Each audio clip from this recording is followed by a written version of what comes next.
Good morning, नमस्कार। क्षेत्र नीति, घन एवं घनाभ, क्यूब एंड क्यूबॉइड।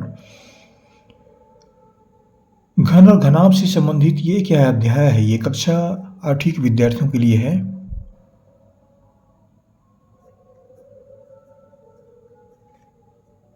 कक्षा 8वीं में वर्तमान में घन और घनाभ इसके संबंध में गणित विषय के अंतर्गत पढ़ाई जाती है। हो सकता है भाई अगले समय में 7वीं के लिए भी हो जाए, हम नहीं कह सकते, लेकिन अभी जो किताब मेरे पास है वह 7वीं में 8वीं में उपलब्ध है। ये प्रश्न जो है वो ये प्रश्न मैंने छत्तीसगढ़ पाठ्य पुस्तक निगम महाकेता से मैंने प्रश्न लिया है और ये वीडियो हम छत्तीसगढ़ से जारी कर रहे हैं। देखिए क्या प्रश्न है जो घन एवं घनाभ से संबंधित है।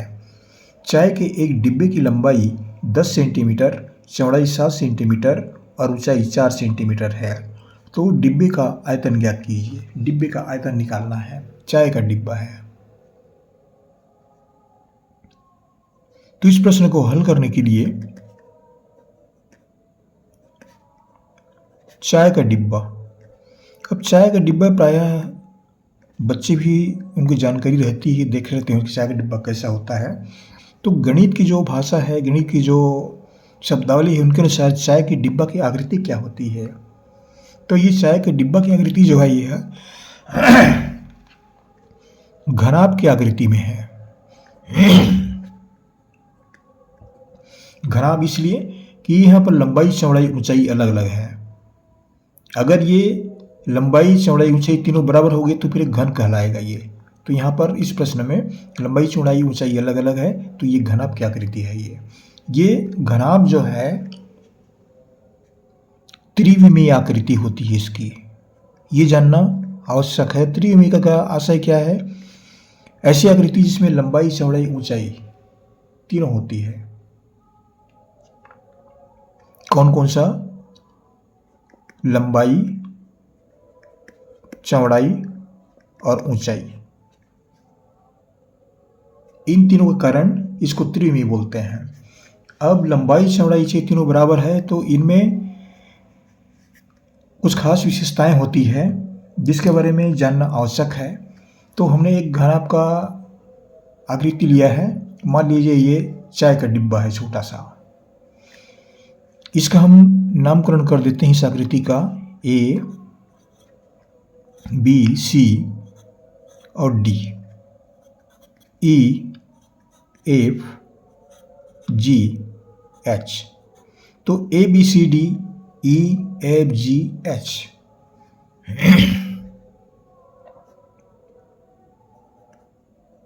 चाय का डिब्बा, ये इसको हम घनाभ कहेंगे गणित के शब्दों में। ये है आकृति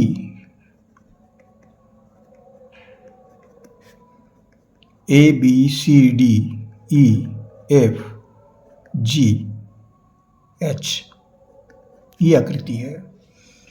इसमें विशेषताएं क्या है जो प्राय कुछ परीक्षा में पूछते हैं कि भाई इसमें कौन कौन सी विशेषताएं होती है, तो संक्षिप्त जानकारी उपलब्ध करा रहा हूं मैं।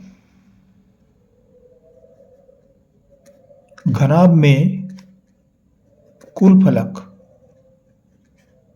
फलक कितने होते हैं? फलक माने सतह, तो ये कुल फलक जो है ये 6 होते हैं। ये फलक माने ऊपर का, नीचे का, आजू का, बाजू का, फिर इधर का, फिर दोनों का बाजू का, ये 6 फलक होते हैं।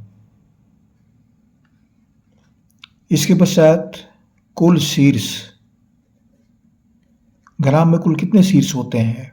तो कुल शीर्ष संख्या जो है वह 8 होती है।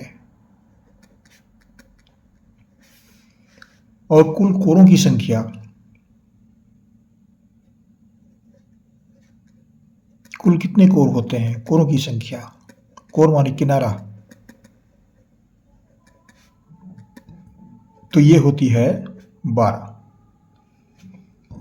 ये सब देख रहे हैं, ये सब किनारा है। ये जहाँ पर कलम रख रहा हूँ ये सब किनारा कहलाता है। ये किनारा या कोर सामान्य भाषा है। तो इतनी बातें जानना आवश्यक है। कुल फलक, कुल शीर्ष, कोरों की संख्या, और प्रत्येक सतह में इसमें 90 अंश कोण होते हैं। प्रत्येक फलक में जो कोण होते हैं, कोण बनते हैं, वह 90 अंश से कोण होते हैं। अगर 90 अंश से कोण नहीं है तो फिर ये फलक के घनाभ की आकृति नहीं बनेगा। ये जैसे यहाँ पर कलम रख रहा हूँ, यहाँ पर भी 90 अंश से कोण बनते हैं, इनके बीच में 90 अंश से कोण बनते हैं, यहाँ पर भी ऐसे सब जगह 90 अंश से कोण बनते हैं। 90 अंश कोण नहीं है तो ये कहना चाहिए घनाभ की आकृति नहीं बनेगी। ये सामान्य उपलब्धियाँ, सामान्य जानकारियाँ हैं जो मैंने आपको बताई।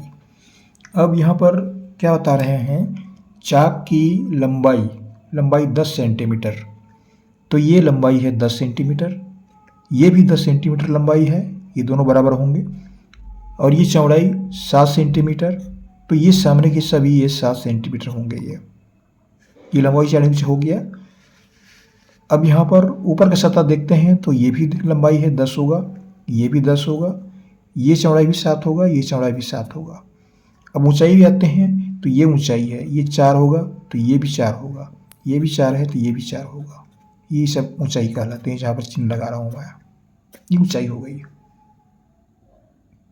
तो इस तरह से ये इस चित्र में घनाभ के संबंध में एक सामान्य जानकारी है जो मैंने आपको बताई है।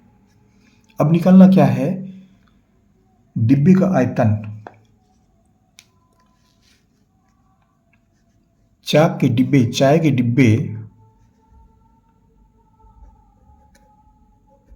चाय का डिब्बा या घनाभ का आयतन। चूंकि ये चाय के डिब्बा जगह घनाभ की आकृति में है तो क्या निकालेंगे, चाय घनाभ का आयतन। आयतन बराबर लंबाई गुणित चौड़ाई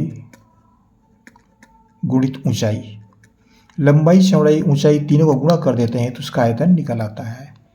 तो लंबाई कितना दिया है 10 सेंटीमीटर, चौड़ाई कितना दिया है 7 सेंटीमीटर और ऊंचाई कितना दिया है 4 सेंटीमीटर। तीनों गुणा कर देते हैं।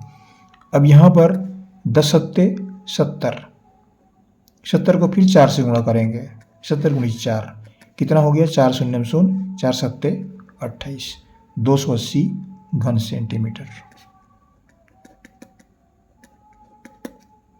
ये घनाभ का आयतन निकालने का सूत्र है।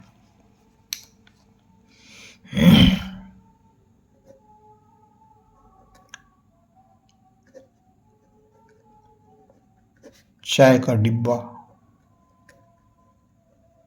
का आयतन, चाय के डिब्बे का आयतन हुआ 280 घन सेंटीमीटर।